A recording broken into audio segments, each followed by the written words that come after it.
Okay, today we're going to talk about the gas gauge. The gas gauge is critically important, especially this day and age when everybody's trying to get the last drop of gas out of the tank before they have to spend money to refuel it. Okay, with that being said, we need to make sure the gas gauge is accurate. What I would like to see you do is fill the car up, watch the gauge, make sure it goes all the way to the top.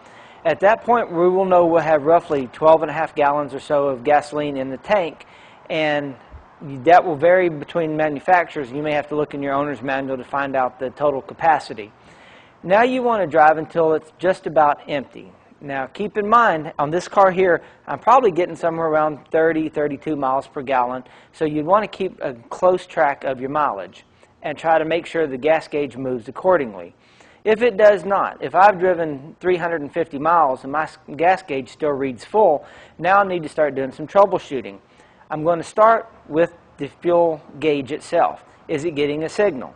To do that, you're going to need to get a wiring diagram and find out which wires signal the gauge from the sending unit in the gas tank.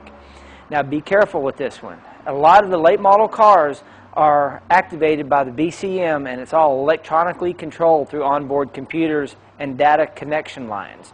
So make sure you know what you're working on.